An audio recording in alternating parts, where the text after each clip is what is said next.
नहीं भाई मेरी शक्ल के साथ क्या दिक्कत है, एयरलाइंस को मेरी शक्ल पसंद नहीं आती। मुझे हर बार ही बोर्डिंग गेट इतना दूर मिलता है ना भाई।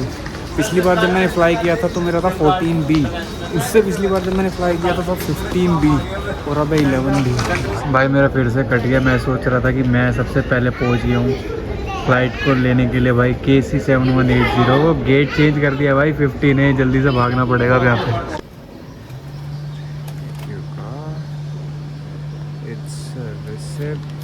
भाई लगभग 1 घंटा होने को आया और कोई रिस्पांस नहीं है। 595 ऑपरेशन नंबर पे कॉल किया, कुछ समझ में नहीं आ रहा था। इनके किसी ऑफिसर से बात करी, उसके भी कुछ समझ में नहीं आ रहा था। फिर उसने एक व्हाट्सएप नंबर दिया, उस व्हाट्सएप नंबर पे कोई बात नहीं हुई। उसके बाद किसी दूसरे ऑफिसर से बात की, उसने एक और व्हाट्सएप नंबर दिया, उस व्हाट्सएप नंबर पे बात हो रही है। अब इतना स्लो रिप्लाई है, इतना स्लो रिप्लाई, इतना धीरे धीरे काम हो रहा है भाई, इतना स्लो प्रोसेस है भाई साहब। पूरा 1 घंटा होने को आया, अब पता नहीं कब होगा कब नहीं होगा यार।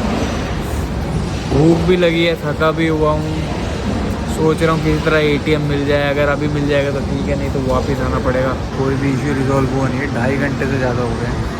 मैं बार बार ही पूछ रहा हूँ इनसे कैसे होगा। एयर इंडिया में होता अभी तक कोई एक बंदा आ गया होता, मशीन खोल के अभी आराम से इसमें ATM मेरा बाहर निकाल के दे दिया होता। लेकिन यहाँ पे आइडेंटिफिकेशन नंबर दो, आइडेंटिफिकेशन नंबर दो। मेरे पास है ही नहीं भाई आइडेंटिफिकेशन नंबर, कहाँ से दूँ तुम्हें? मेरे पास ना ही तुम्हारा अकाउंट है, ना ही मैं बैंक के साथ रजिस्टर्ड हूँ। बट यार जो भी कहो, इतना ऑर्गेनाइज और इतना सुंदर भाई, मैंने एक्सपेक्ट नहीं किया था कि कज़ाकिस्तान भी इतना वेल डेवलप्ड और सुंदर दिख सकता है। बाकी जल्दी से अब अंदर की तरफ चलते हैं भाई। एज़ ऑलवेज़ भाई डिसअपॉइंटमेंट। वर्ल्ड के किसी भी बैंक में, किसी भी कोने के बैंक में चले जाओ, आपको डिसअपॉइंटमेंट नहीं मिलेगी। सिर्फ उन्होंने इतना करना था कि मेरा ATM जो है वो ATM मशीन से निकालना था। अब उसके लिए चाहे वो 1 दिन ले लेते, 2 दिन ले लेते, कह रहे भाई साहब हफ्ते से पहले हो ही नहीं पाएगा। इतनी रिक्वेस्ट करने के बाद बोला है कि आप 3 दिन बाद एक बार विज़िट कर लेना, तब तो हम देखेंगे कि हुआ है कि नहीं हुआ।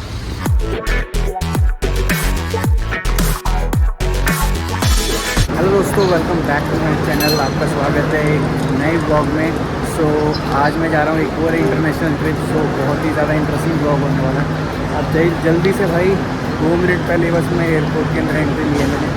थोड़ा सा लेट हो गया आज, मैं निकलने में थोड़ा लेट हो गया घर से भाई। इसीलिए बिना कोई रिस्क लेते हुए मैंने भाई को बोला कि तुझे ही छोड़ के आना पड़ेगा मुझे एयरपोर्ट, क्योंकि मैं पहले से ही लेट हो चुका हूँ। तो भाई और उसका दोस्त मुझे गाड़ी में बिठा के निकल गए एयरपोर्ट के लिए। और ज़्यादा देर का रास्ता था नहीं, 1 से 1.5 घंटे में मैं एयरपोर्ट पहुँच गया। एयरपोर्ट पहुँचने के बाद जल्दी से उतर के मैं पहुँचा अपने गेट पर। मेरे ख्याल से 5 या 6 नंबर गेट था। वहाँ पर पहुँचने के बाद लाइन थोड़ी लंबी थी अंदर एंट्री करने की, क्योंकि ऑनलाइन वाला सिस्टम पता नहीं आज चल नहीं रहा था। तो मैं जल्दी से लाइन में लग गया और फिर अपना जल्दी से पासपोर्ट दिखा के मैंने अंदर एंट्री कर ली। एक बार जल्दी से भाई बोर्ड चेक कर लेते हैं कि अपना बोर्डिंग पास कहाँ से कलेक्ट करना है। तो ये रही भाई अपनी फ़्लाइट KC7180। जल्दी से चलते हैं गेट। तो जल्दी से भाई अब मैंने देख लिया बोर्ड पीछे, तो जल्दी से C सेक्शन की तरफ चलते हैं और अपनी फ़्लाइट का बोर्डिंग पास लेते हैं, जो कि हमारी एयर अस्ताना है, जो कि हमें लेके जाएगी सीधा कज़ाकिस्तान। भाई लेट मिडनाइट फ़्लाइट होने का कई बार फ़ायदा भी हो जाता है कि लाइन आपको बोर्डिंग पास पे काफ़ी हल्की मिलती है। लेकिन ये भी हो सकता है जहाँ हम जा रहे हैं वहाँ पर ज़्यादा लोग जा ना रहे हो। भाई साहब ट्रिप के स्टार्टिंग में हो गई है कुछ गड़बड़ और अपना चेक इन हो नहीं पा रहा है। तो ये भाई देख रहे हैं थोड़ा कैसे क्या हो सकता है। वैसे तो भाई सब कुछ ठीक था, मेरे पास मेल वगैरह सब आ रही है, उसके बाद देखते हैं। All okay. तो भाई फाइनली बहुत सारी दिक्कतों के बाद अपना बोर्डिंग पास मिल गया है और मेरे पास एक्स्ट्रा बैगेज नहीं था, तो भाई एक्स्ट्रा मुझे पे करके अब अपने 2 बैग को 1 बैग बना के दोनों को एक के अंदर डाल लिया। बस आगे की तरफ चल रहे हैं। अब मेरे जस्ट सामने भाई इंटरनेशनल डिपार्चर क्रॉक्स भाई 1 घंटा फ़्लाइट लेट हो गई है, जिसकी वजह से मैं जो है फ़्लाइट को बोर्ड कर पाऊँगा। अगर ये फ़्लाइट लेट नहीं हुई होती तो मुझे लग रहा है आज मेरी फ़्लाइट छूटी गई थी। सो भगवान भी साथ दे रहा है भाई थोड़ा बहुत। तो जल्दी से अंदर चलते हैं भाई, फिर मिलता हूँ उससे सिक्योरिटी के बाद। भाई अपना पोपट कट गया है, अब कह रहे हैं कि ज़ोन 5 की तरफ जाना पड़ेगा आपको। ज़ोन 6 के पास था मैं, वहाँ पर जो है बहुत ज़्यादा भीड़ लगी है। तो भाई जल्दी से जोन 5 की तरफ चलते हैं, फिर वहाँ से एंट्री करते हैं, देखते हैं क्या है क्या नहीं। फाइनली भाई चेक इन डन, मेरे पीछे सिक्योरिटी चेक और सामने है भाई ड्यूटी फ्री। तो अब भूख लगी है बहुत तेज़, क्योंकि मैं घर से कुछ खा के नहीं चला था। ड्यूटी फ्री से कुछ अलग ही इन्वायरमेंट रहता है हमेशा जब भी इस जगह को क्रॉस करते हुए आगे निकलते हैं। भाई मुझे इस ट्रैवल पिलो को देख के इतनी याद आ रही है अपनी ट्रैवल पिलो को। मैं जल्दी जल्दी के चक्कर में अपना ट्रैवल पिलो ही भूल गया घर पे। क्या कर सकते हैं भाई। लेकिन एक बात कहनी पड़ेगी कि चेक इन से और क्या कहते सिक्योरिटी चेक से पहले की दुनिया अलग है, और जैसे ही आप ये दोनों चीज़ें पार कर लेते हो उसके बाद की एयरपोर्ट की दुनिया और भाई कुछ अलग ही है। इतनी हैप्पीली वाइब हो जाती है, इतनी यानी कि लाइवली, इतनी ज़्यादा मस्त सी वाइब आती है यहाँ पे। सिक्योरिटी चेक कुछ नहीं पूछा, सिर्फ ये पूछा कि आप कहाँ जा रहे हो। मैं कहा कज़ाकिस्तान। आपका वीज़ा ऑन अराइवल है। मैंने कहा यस। बस बहुत ही ज़्यादा सिंपल था। और भाई इधर है लॉन्च एक्सेस, लेकिन मेरा हर बारी सपना ही रह जाता है भाई इधर जाने का, क्योंकि हर बारी मैं इतना लेट हो जाता हूँ भाई सिक्योरिटी चेक में और अपना बोर्डिंग पास कलेक्ट करने में कि मैं लॉन्च कभी जा ही नहीं पा रहा हूँ। पता नहीं भाई मेरा ये सपना कब पूरा होगा कि मैं जल्दी आऊँ घर से, एयरपोर्ट पे जल्दी पहुँचूँ और उसके बाद भाई मैं रेस्ट करूँ, लॉन्च में जाकर वहाँ पर खाना खाऊँ और वहाँ से उठ के जल्दी से अपनी बोर्डिंग गेट की तरफ चला जाऊँ। भाई पता नहीं कब सपना पूरा होगा मेरा ये। पता नहीं भाई मेरी शक्ल के साथ क्या दिक्कत है, एयरलाइंस को मेरी शक्ल पसंद नहीं आती। मुझे हर बार बोर्डिंग गेट इतना दूर मिलता है ना भाई। पिछली बार जब मैंने फ़्लाई किया था तो मेरा था 14B, उससे पिछली बार जब मैंने फ़्लाई किया था 15B और अब 11B। भाई साहब हर बारी मुझे कम से कम 500 मीटर या 1 किलोमीटर चल के बिल्कुल एंड वाले बोर्डिंग गेट पे जाना पड़ता है। फाइनली भाई मैं पहुंच गया हूँ 11B और पूरा लंबा सफ़र करके। फ़िलहाल तो भाई बहुत ज़्यादा लोग नहीं दिख रहे हैं। फ़िलहाल भाई मैंने ले ली एक वाटर बॉटल और साथ में एक माजा और एक सैंडविच। बहुत ज़्यादा भूख लगी थी भाई कुछ भी फ़र्क नहीं है। पिछली बार मैं 14 गेट पे था और 15 भी उसी के पास है, और अब मैं हूँ 11 पे। बहुत पार्शियलिटी है भाई मेरे साथ, बचाओ मुझे। एक अच्छी बात भाई, वो बोर्डिंग हमारे लिए नहीं थी, वो थी इथोपियन एयरलाइंस के लिए। सो अब मैं ही बैठा हूँ बिल्कुल यहाँ पे बस अकेला। सो बहुत ही ज़्यादा अच्छा लग रहा है मुझे अंदर से। इतनी अच्छी फीलिंग आ रही है ना कि मैं सबसे पहले आगे बैठ गया और अब मैं अपनी मील खाऊँगा। मील खाने के बाद मुझे और अच्छा लगेगा।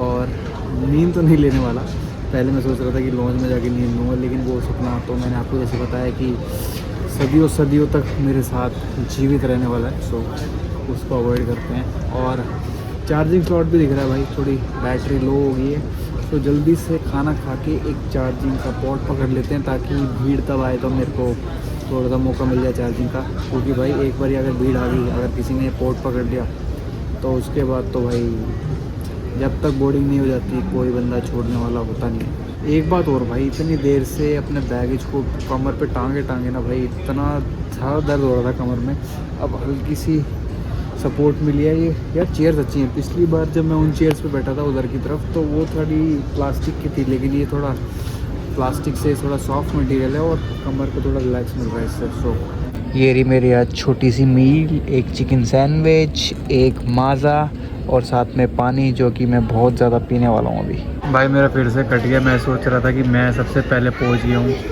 फ़्लाइट को लेने के लिए भाई। KC7180 वो गेट चेंज कर दिया भाई, 15 है, जल्दी से भागना पड़ेगा अब यहाँ पे। यार भाई ये बहुत बुरा लगता है मुझे, मेहनत करके अपने गेट के पास पहुँचो। पहले बोर्डिंग पास पे लिखा था 11B, अब वहाँ पर जाके भाई सबकी बोर्डिंग स्टार्ट होगी, सब चले गए। यार मैं कहा यार अलमाइटी के लिए कोई है नहीं।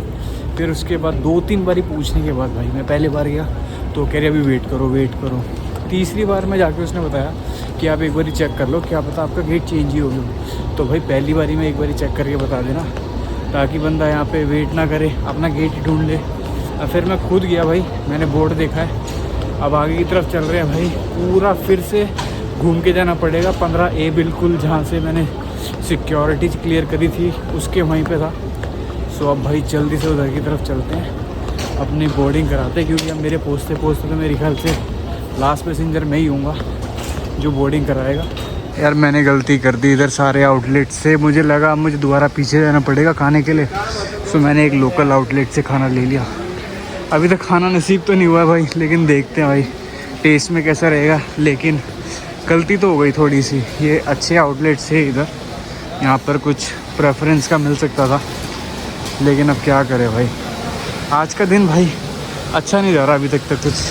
अब पहुँचते हैं भाई अलमाइटी, क्या पता वहाँ पर जाके सिचुएशन और चीज़ें धीरे धीरे बदलने लगे, झाको आके साइयाँ मार सके ना कोई भाई। 15 है पूरा घुमा के भाई, ये देखो ड्यूटी फ्री है इधर। बोर्डिंग कंप्लीट हो गई है भाई, जल्दी से अंदर की तरफ चल रहे। मैं ही लास्ट पैसेंजर हूँ, जल्दी से भाग के अंदर की तरफ चलते हैं भाई।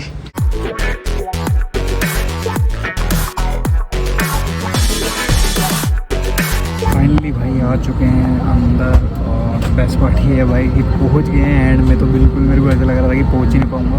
बिल्कुल मैं 14 गेट नंबर से 15A के पास आया और लास्ट कॉल मेरी थी भाई। अब जल्दी से भाई खाना वाना खाते हैं। मेरा सैंडविच और मेरे माज़ा मेरे पास ही है, और भाई फ़ोन भी छूट गया था, लास्ट पैसेंजर था मैं।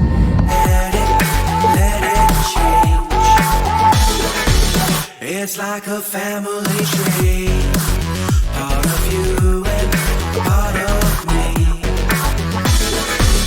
And if we should separate, go your own way, I won't wait. फिलहाल भाई अपनी जो फ्लाइट है वो लैंड कर चुकी है। मैं सबसे पीछे था तो सबसे लास्ट में उतर रहा हूँ। अगर सबसे आगे होता तो भाई सबसे पहले उतरता, क्योंकि आगे चल के इमिग्रेशन की लाइन में भी लगना होता है। फिलहाल भाई एयरपोर्ट बहुत ही ज़्यादा सुंदर है और one of the most beautiful airport में से एक है। फिलहाल अभी भाई बस में बैठते हैं और सामने की तरफ देखो भाई, अगर आपको दिख रही है तो कितनी ही बड़ी रेंज है वहाँ पे माउंटेन्स की। अब जल्दी से भाई ये बस हमें छोड़ देगी आगे की तरफ, और जल्दी से एंट्री अंदर करके इमिग्रेशन करवाते हैं। वहाँ पर भी लंबा टाइम लगने वाला है। भाई the happy party is finally we have landed in the Almaty. अब भाई जल्दी से अंदर की तरफ चल रहे हैं, अपने पासपोर्ट के ऊपर स्टैंप लगवाते हैं और जल्दी से भाई निकलते हैं आगे की तरफ, क्योंकि बहुत ही ज़्यादा थका हुआ हूँ इस वक्त। हालांकि सीट खाली थी बिल्कुल और कोई भी नहीं था मेरी वाली सीट पे, तो मैं आराम से बिल्कुल लेट कर आया। लेकिन फ़्लाइट के बारे में मेरे को आपसे थोड़ी सी बात करनी है। सबसे पहले चीज़ है कि बेसिक जो चीज़ें होती हैं फ़्लाइट के अंदर वो बहुत मिसिंग थी। सो अभी लाइन बढ़ती जा रही है भाई। सबसे पहले मैं एक बार स्टैम्प करवा लेता हूँ पासपोर्ट पे, फिर उसके बाद आपसे अच्छी तरह बात करता हूँ इसके ऊपर। सो भाई immigration is done as easiest immigration ever. कुछ भी नहीं पूछा, बस पासपोर्ट दिया और कोई वीज़ा नहीं, कोई कुछ नहीं, सीधा स्टैम्प मार के दे दिया भाई। बहुत ही ईज़िली प्रोसेस था। सो बहुत ही अच्छा एक्सपीरियंस रहा इमिग्रेशन ऑफिसर के साथ। सो भाई मैं क्या आपसे बात करने वाला था, हाँ मैं बात करने वाला था आपसे कुछ अच्छी चीज़ें फ़्लाइट के अंदर और कुछ बुरी चीज़ें। भाई फ़्लाइट जो थी भाई काफ़ी लंबी थी, बढ़िया थी, स्पेशियस थी, लेग रूम बहुत अच्छा था भाई। मेरी हाइट ठीक है, 6 फुट के आसपास है। सो मेरे अकॉर्डिंग लेग रूम बहुत ही ज़्यादा बढ़िया था। साथ वाले बंदों का एक्सपीरियंस मुझे हुआ ही नहीं, क्योंकि मेरे साथ कोई था ही नहीं। तो किसी के ना होने की वजह से मैं बिल्कुल भाई आराम से लेट के आया हूँ, क्यों झूठ बोलूँ आपसे। सो उसका तो कोई एक्सपीरियंस हुआ ही नहीं। लेकिन जो बेसिक चीज़ें होती हैं यार फ़्लाइट में वो मिसिंग थी। जैसे चार्जिंग पोर्ट मिसिंग था। अगर आपको कोई छोटा इंफोटेनमेंट सिस्टम मिल जाए 3-4 घंटे की फ़्लाइट में, तो यार वो मिसिंग था। सो और भी छोटी छोटी कई चीज़ें थी, जैसे सीट का लेदर था वो इतना कुशनिंग नहीं थी उसमें। सो ये कुछ चीज़ें थी जो एयर अस्ताना जिन पर वर्क कर सकती है। बाकी भाई फ़्लाइट थोड़ी बहुत डिले हुई हो सकता है, क्योंकि यार हिली एरिया से आई थी, तो थोड़ा बहुत हो सकता है कि ऊपर नीचे हो जाता है कई बार। लेकिन बाकी सब बहुत बढ़िया भाई एज़ कम्पेरेटिवली कज़ाकिस्तान। भाई इतनी बड़ी सिटी होने के बाद भी एयरपोर्ट बहुत ही ज़्यादा छोटा और प्यारा सा है। जल्दी से भाई चलते हैं, बाहर की तरफ निकलते हैं, और सबसे पहले भाई एक ATM ढूंढना है, क्योंकि थोड़ी करेंसी चाहिए, और साथ ही साथ भाई एक सिम, और उसी के साथ एक चार्जिंग पोर्ट, क्योंकि अगर फ़ोन चार्ज नहीं किया तो भाई अपने हॉस्टल तक नहीं पहुंच पाएंगे। तो भाई मैं निकल गया हूँ बाहर, और एक जुगाड़ बना लिया है मैंने अपने लैपटॉप से फ़ोन को कनेक्ट कर दिया चार्जिंग के लिए। भाई जो मैं सॉकेट लाया था भाई उससे हो नहीं रहा है चार्ज। मैंने बहुत जगह ट्राई किया, और जैसे ही मैं बाहर निकला यार सारी शॉप्स बंद, ना ही कोई ATM, ना ही कोई मनी एक्सचेंजर, ना ही कोई सिम कार्ड की दुकान। सो काफ़ी देर भटकने के बाद भाई इंफॉर्मेशन डेस्क से पता लगा कि ये न्यू बिल्डिंग है, तो मुझे जाना पड़ेगा यहाँ से सीधा सामने की तरफ ओल्ड बिल्डिंग में मुझे सब कुछ मिलने वाला है। सो भाई जल्दी से अब निकलते हैं ओल्ड बिल्डिंग की तरफ। सो भाई ये वाली बिल्डिंग है ओल्ड बिल्डिंग, और इधर की तरफ ये है न्यू बिल्डिंग। मैं उस रास्ते से निकल के अब इस पाथ को क्रॉस करते हुए सीधा ओल्ड बिल्डिंग की तरफ जा रहा हूँ भाई। अब जल्दी से आगे की तरफ चलते हैं। ओल्ड बिल्डिंग में अपनी सिम कार्ड लेते हैं, थोड़ा कैश निकलवाते हैं और फिर येंडेक्स बुक करते हैं वहीं से, क्योंकि येंडेक्स जो है वो बुक नहीं हो रही थी। मैंने उस आईडी पे रजिस्टर्ड भी किया भाई। फाइनली एटीएम मिल गए। सो ट्राई करते हैं अपने कार्ड से कैश विड्रॉ हो रहा है नहीं हो रहा। डन भाई। एसबीआई कार्ड ने धोखा नहीं दिया, और इस वाले एटीएम में तो नहीं आ रहा था, लेकिन होपफुली इस वाले एटीएम में से निकल जाए। It's receipt.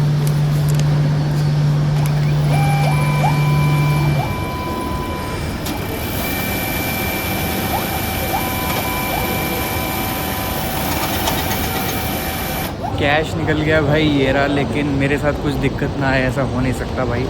मैंने अपना एसबीआई वाला कार्ड पहले यूज़ किया एक एटीएम में, जैसे कि मैं आपको दिखा रहा था। उसके बाद भाई ट्रांजैक्शन हो गई, पैसे कट गए, फिर मैसेज आता है कि आपके पैसे रिफ़ंड हो रहे हैं, एटीएम में कैश ही नहीं है। उसके बाद भाई उन्होंने मेरा कार्ड ही रिटेन कर लिया। अब यहाँ पे यार मुझे सिम कार्ड ख़रीदनी पड़ेगी। सबसे पहले उनके ऑपरेशन नंबर पे कॉल करना पड़ेगा ताकि वो मेरा कार्ड वापस कर दे। फिर दूसरे एटीएम पे गया मैं, वहाँ से अपने दूसरे वाले कार्ड से पैसे निकलवाए हैं। सो यार ये सारी चीज़ें हो जाती है ना जब, तो थोड़ा बहुत दिमाग ख़राब हो जाता है, लेकिन कोई दिक्कत नहीं है। सबसे पहले एक टेली एयरटेल करके एक शॉप है जो कि सिम कार्ड सेल कर रही है, इनके पास जाते हैं, प्लान पूछते हैं, एटीएम का जुगाड़ करते हैं, एटीएम कैसे वापस लेना है, और सिम कार्ड लेते हैं, और उसके बाद देखते हैं फिर आगे क्या है। सिम कार्ड इज़ डन भाई। यहाँ से मैंने सिम कार्ड लिया है, और ये है टेली2 5G।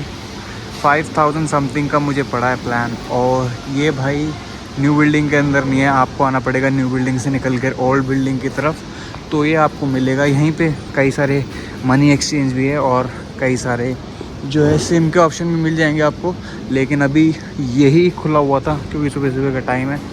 सो जल्दी से आप भाई एटीएम की तरफ चलते हैं, उनका ऑपरेशनल नंबर है जो उस पर कॉल करते हैं, और अपना एटीएम वापस लेते हैं भाई। अगर आप इंडियन रुपीज़ में कैलकुलेट करोगे तो 5500 समथिंग, तो 1000 रुपये के आसपास की मुझे सिम कार्ड पड़ी है। और ठीक है, रीज़नेबल है यार, क्योंकि कई जगह मैं जाता हूँ तो 1200-1300, और कई जगह यार आप 500-600 में भी मिल जाती है सिम कार्ड। सो ठीक है, इसी के अराउंड घूमते रहती है फिगर यार। सो अब जल्दी से भाई एटीएम की तरफ चलते हैं, क्योंकि कार्ड ज़रूरी है। सिर्फ एक कार्ड के लिए मैं वापस हॉस्टल जाऊँ, हॉस्टल से दोबारा यहाँ आऊँ, वो पॉसिबल नहीं है। और जब तक भाई कार्ड यहीं रहे, कुछ उसके साथ कोई मिसयूज़ कर ले उसका, तो वो भी बहुत दिक्कत है। सो जल्दी से एटीएम की तरफ चलते हैं, उनका ऑपरेशन नंबर है उस पर फ़ोन करते हैं, और फिर बोलते हैं उनको कि आप कब तक मेरा कार्ड वापस कर सकते हो। भाई लगभग 1 घंटा होने को आया और कोई रिस्पांस नहीं है। 595 ऑपरेशन नंबर पे कॉल किया, कुछ समझ में नहीं आ रहा था। इनके किसी ऑफिसर से बात करी, उसके भी कुछ समझ में नहीं आ रहा था। फिर उसने एक व्हाट्सएप नंबर दिया, उस व्हाट्सएप नंबर पे कोई बात नहीं हुई। उसके बाद किसी दूसरे ऑफिसर से बात की, उसने एक और व्हाट्सएप नंबर दिया, उस व्हाट्सएप नंबर पे बात हो रही है। अब इतना स्लो रिप्लाई है, इतना स्लो रिप्लाई, इतना धीरे धीरे काम हो रहा है भाई, इतना स्लो प्रोसेस है भाई साहब। पूरा 1 घंटा होने को आया, पता नहीं कब होगा कब नहीं होगा यार।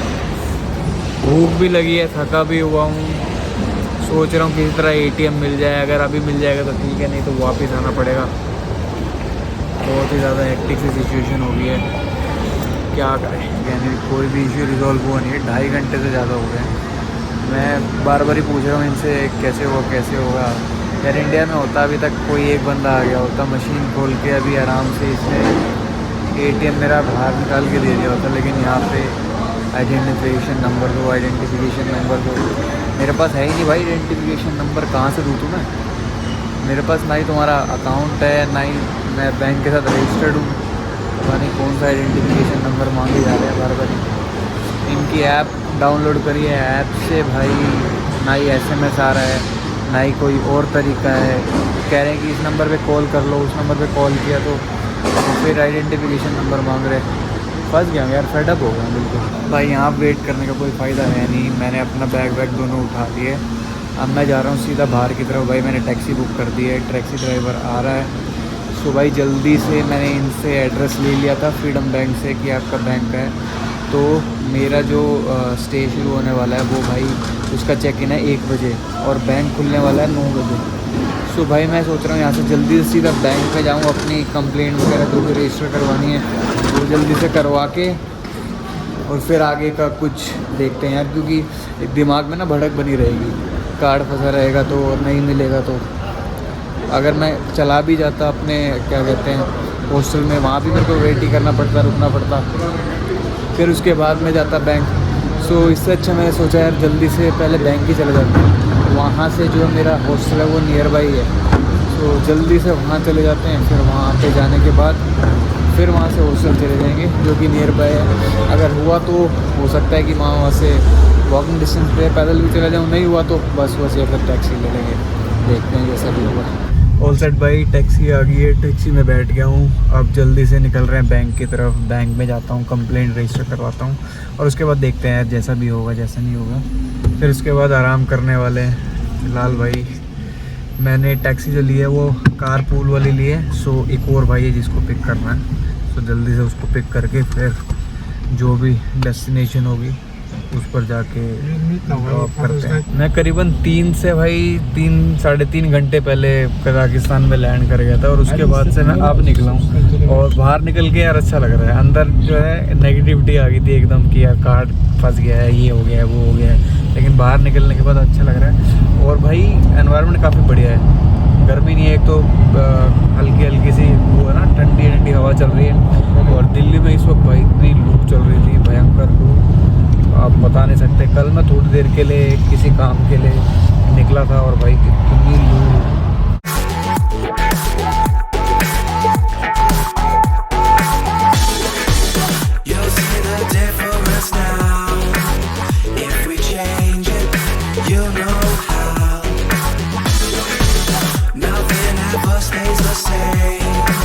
प्रिवत फ्रेंड, प्रिवत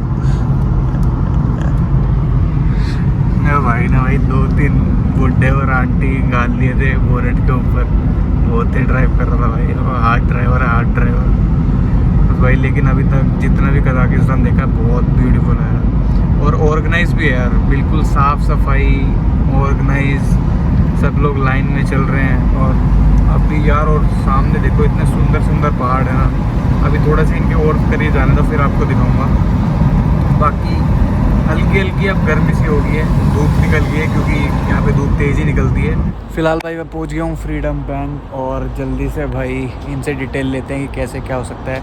अभी कैब वाला भाई जो था थोड़ा बढ़िया बंदा निकला यार, बीच में तो मुझे लग रहा था कि कुछ इंडिया की वैसे बुराई से कर रहा है, लेकिन एंड में भाई जितने पैसे बने उसने उससे भी कम लिए और गिफ्ट में मुझे एक चॉकलेट भी दी, तो बहुत ही अच्छा जेस्चर था भाई। बहुत ही वैसे तो अभी तक भी जितने भी बंदे मुझे मिले बहुत ही बढ़िया मिले और बहुत ही काइंड हार्टेड पीपल है यार, और बहुत ही अच्छे, एक दूसरे की मदद करने वाले। जैसे इंडिया में हम है यार एक दूसरे की मदद करते हैं, वैसे यहाँ भी लोग एक दूसरे की मदद कर रहे हैं। और बाकी ये मेरे पीछे भाई फ्रीडम बैंक जैसे कि आपको दिख ही रहा है। अब जल्दी से भाई अंदर ब्रांच के अंदर जाते हैं, देखो काम होता है नहीं होता। भाई ने बताया कि ये 1 हफ़्ता ले लेते हैं कम से कम, और मैं यहाँ पे 3 से 4 दिन हूँ, तो मुझे इनको रिक्वेस्ट करनी पड़ेगी कि जल्दी से जल्दी आप मेरा ATM दो ताकि मैं अपना ATM लेके अपने सफ़र को आगे जारी रखूँ। और चलते भाई अंदर और देखते हैं कैसे क्या रहता है। वैसे बैंक का प्रोसीजर आपको पता ही है कितने डीले होते हैं। अब देखते हैं कजाकिस्तान के बैंक वाले कैसे रहते हैं भाई। बट यार जो भी कहो, इतना ऑर्गेनाइज और इतना सुंदर भाई, मैंने एक्सपेक्ट नहीं किया था कि कजाकिस्तान भी इतना वेल डेवलप्ड और सुंदर दिख सकता है। बाकी जल्दी से अब अंदर की तरफ चलते हैं भाई। एज़ ऑलवेज़ भाई डिसअपॉइंटमेंट, वर्ल्ड के किसी भी बैंक में, किसी भी कोने के बैंक में चले जाओ आपको डिसअपॉइंटमेंट नहीं मिलेगी। सिर्फ उन्होंने इतना करना था कि मेरा ATM जो है वो ATM मशीन से निकालना था। अब उसके लिए चाहे वो 1 दिन ले लेते, 2 दिन ले लेते, कह रहे भाई साहब हफ्ते से पहले हो ही नहीं पाएगा। इतनी रिक्वेस्ट करने के बाद बोला है कि आप 3 दिन बाद एक बार विज़िट कर लेना, तब तो हम देखेंगे कि हुआ है कि नहीं हुआ। यानी एक छोटा सा काम जो कि जिसमें कोई साइंस नहीं लगानी, कोई मैथमेटिक्स नहीं लगानी। मेरे पास स्लिप है, मैंने उनको दिखा दी, जस्ट ATM निकाल के देना उसमें यार इतनी दिक्कत। चलो यार ठीक है, कोई नहीं, बस मैं वाइब को एंजॉय कर रहा हूँ। अभी वॉक करते हुए जा रहा हूँ। मैंने पहले देखा कि टेंगे से मैं कर लेता हूँ कैब, फिर मैंने देखा कि प्राइस बहुत ही ज़्यादा कम आ रहा है, तो एक बार ही देख लेता हूँ कि कितना दूरी पे है। तो ऐसे 2 किलोमीटर की दूरी पे था। मैं कहा मैं क्यों ही जाऊँ फिर कैब लेके। 2 किलोमीटर यार अच्छे से वॉक कर लेंगे, वॉक करके पहुँचेंगे। और अच्छा ही लग रहा है मुझे, कैब से ज़्यादा अच्छा लग रहा है वॉक करते हुए जा रहे हैं। भाई ये कोई सेंटर है जो 1992 में इस्टेब्लिश किया गया था। अब बाकी रशियन पढ़नी आ नहीं रही तो ज़्यादा डिटेल में तो इसके बारे में नहीं जान पाएंगे, लेकिन फिर भी काफ़ी सुंदर लग रहा है। और ये सारे फ्लैग्स मेनली सारे यार यूरोपियन कंट्रीज़ के हैं, तो हो सकता है कि यूएन वगैरह की मीटिंग वगैरह यहाँ होती हो। बाकी यार ऑलमोस्ट मैं आ गया हूँ अभी 1.5 किलोमीटर, और बस अब यहाँ से 700 मीटर रह गया है। तो हौले हौले चल रहे हैं इस व्यू को एंजॉय करते हुए। और मौसम इतना साफ है भाई। अभी मैंने एयर क्वालिटी देखी तो एयर क्वालिटी बिल्कुल 5-6 के आसपास है। सो बहुत ही अच्छा एनवायरनमेंट है। और इसी से सीधे अभी यार बहुत सुंदर से पहाड़ दिख रहे थे और बिल्कुल बर्फ़ से ढके हुए यार। अभी तो यानी कि यहाँ पे टेम्परेचर हो रखा है 20 डिग्री के आसपास, लेकिन फिर भी हल्की सी दूरी पर ही इतने बर्फ़ से ढके हुए पहाड़ दिख रहे हैं ना भाई, गजब यार। भाई अभी जो मेन प्रॉब्लम फेस करनी पड़ रही है मुझे वो है चार्जिंग की। मैं जो घर से लाया था ट्रैवल अडॉप्टर, वो मैंने ख़रीदा था फिलीपींस के अंदर। सो मुझे लगा था कि वो यूनिवर्सल होगा, लेकिन वो यूनिवर्सल नहीं है भाई। मुझे अभी पता लगा, क्योंकि मैं जब कजाकिस्तान में कहीं भी मैं पावर सॉकेट देख रहा हूँ या फिर सॉकेट देख रहा हूँ तो वो वैसे बिल्कुल भी नहीं है, वो कनेक्ट बिल्कुल भी नहीं हो पा रहा है। सो ये बहुत बड़ी दिक्कत आ रही है एक मुझे। बाकी यार हॉस्टल में पहुंचने वाला हूँ, सबसे पहला काम यही करना है कि एक पावर सॉकेट लेना है। अगर पावर सॉकेट नहीं लूँगा तो बहुत ही ज़्यादा प्रॉब्लम हो जाएगी, क्योंकि हार्डली मैंने गाड़ी के अंदर थोड़ा सा चार्ज किया, फिर मैं अभी जब बैंक में गया तब थोड़ा सा चार्ज किया, बाकी थोड़ा सा चार्ज मैंने एयरपोर्ट के अंदर किया। और ज़्यादातर जो मैंने चार्ज किया है चलते चलते भाई अपनी केबल को लैपटॉप से कनेक्ट करके। लैपटॉप की बैटरी भी बिल्कुल एग्जॉस्ट हो चुकी है, बिल्कुल ख़त्म, क्योंकि मैं सारी चूज़ गया हूँ व्लॉग्स बनाने के चक्कर में। यार जब मैं वहाँ से चला तो आपको पता ही है कि मैं लेट हो गया था, इसी के चक्कर में मैं भागा भाई एक गेट से दूसरे गेट पे गया दिल्ली एयरपोर्ट पे। वहाँ पर मुझे चार्जिंग का टाइम नहीं मिला, सो इसी चक्कर में भाई चार्जिंग पूरी हो ही नहीं पाई। और रेगुलर यार कैमरा चलता है तो बहुत ही जल्दी बैटरी एग्जॉस्ट होती है। तो यही भाई सीन था सब कुछ। बाकी देखते हैं हम जल्दी से एक अडॉप्टर ख़रीदते हैं।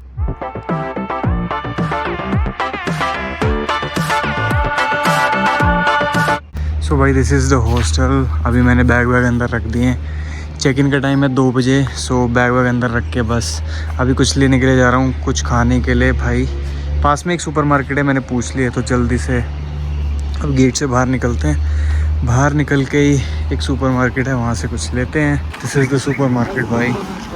जल्दी से कुछ खाने के लिए लेते हैं क्योंकि बहुत ज़्यादा भूख लगी है।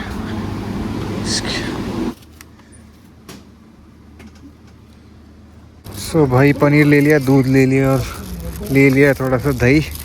अब आगे की तरफ चल रहे हैं, थोड़े फ्रूट्स वगैरह ले लें। ये रही भाई फ्रूट्स की शॉप, कुछ बनानास ले लेते हैं।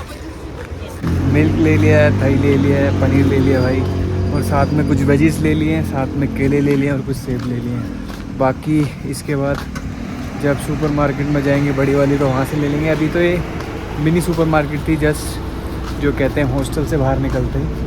सो अब जल्दी से भाई अंदर की तरफ चल रहे हैं। और अब थोड़ी धूप लग रही है यार, थोड़ी गर्मी सी लग रही है इस वक्त। वैसे मैंने गर्म कपड़े पहन रखे हैं। सो अब जल्दी से अंदर चलते हैं भाई, कुछ खाते हैं, थोड़ा सा रेस्ट करते हैं, क्योंकि मैं अभी बैठ गया था थोड़ी देर। जैसे ही मैं आया उसके बाद मैं सोफ़े पे बैठा, और सोफ़े पे बैठ के ऐसी झपकी आई ना भाई, बड़ी ख़तरनाक वाली। सो अब जल्दी से अंदर चलते हैं। So this is my bunk bed भाई। ये मेरा बंक बेड मिला है मुझे 7 number.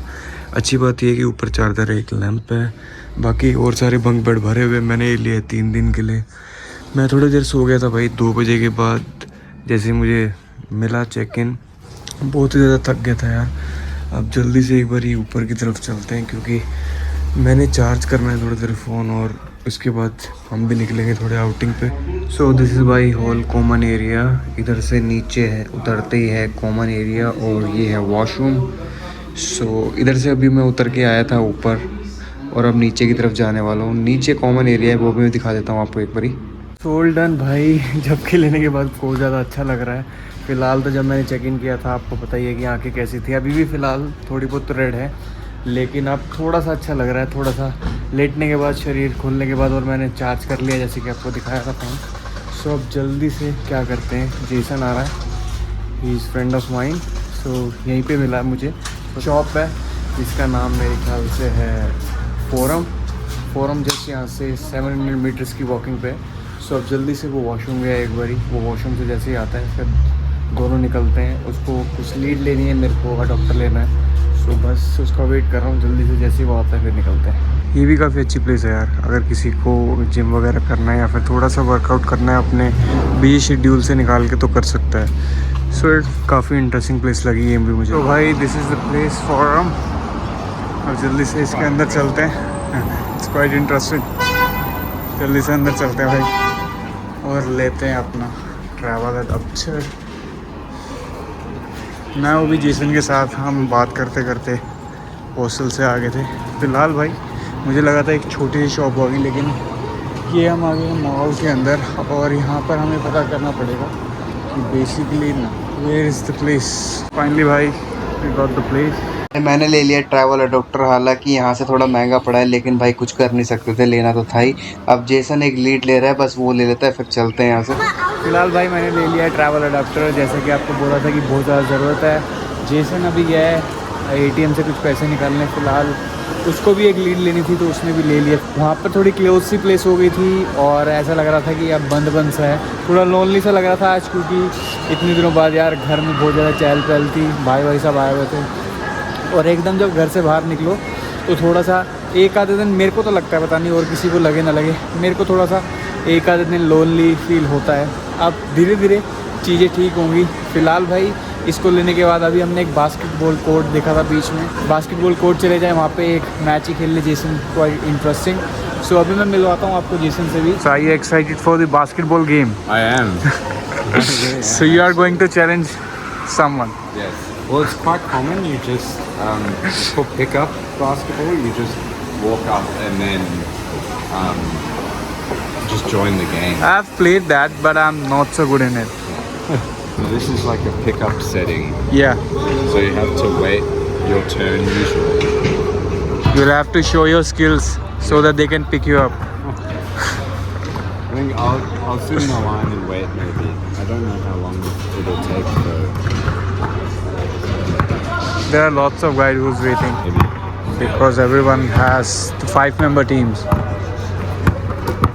I will tell you, I'm a terrible player. So you'll have to work hard to win the game. I'll try my best. तो भाई अब यहाँ पे बैठ गए जेसन, थोड़ा खेलने के लिए इंटरेस्टेड है, तो ठीक है यार। तो अभी देखते हैं, अगर जेसन को चांस मिलता है तो ठीक है। बाकी गेम देखने में काफ़ी मज़ा आ रहा है, बच्चे काफ़ी कॉम्पिटिटिव है और अच्छा लग रहा है यार। इसके बाद थोड़ी देर खेल के मैं सोच रहा हूँ किसी सिटी सेंटर जाएंगे।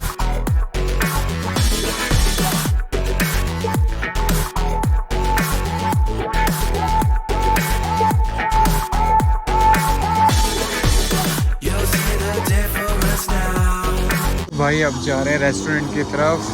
पहले हम सोच रहे थे कि वॉक कर लेते हैं, लेकिन बहुत ही ज़्यादा दूर है भाई। वहाँ से पहले रेस्टोरेंट जाना, फिर और वहाँ से फिर सिटी सेंटर जाना, करीबन 1 से सवा घंटा लग रहा था। सो हमने डिसाइड किया भाई अब एक कैब ले लेते हैं, कैब लेके जल्दी से रेस्टोरेंट पहुँचते हैं और फिर उसके बाद वहाँ से वॉक कर लेंगे। सो भाई ये आ गई कैब, अब जल्दी से अंदर जाते हैं। काफी मशक्कत के बाद एक अच्छा इंडियन रेस्टोरेंट मिल गया जिसके रिव्यू भी बहुत अच्छे हैं, टेस्टी करी।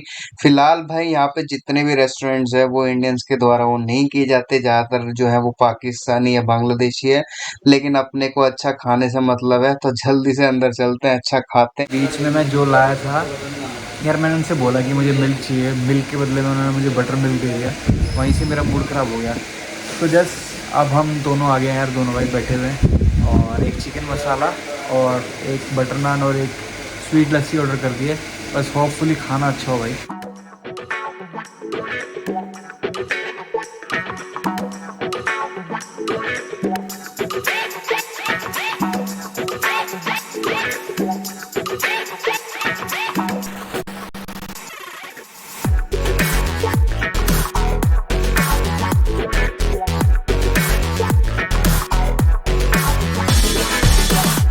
ये आ गई भाई अपनी टैक्सी, जल्दी से।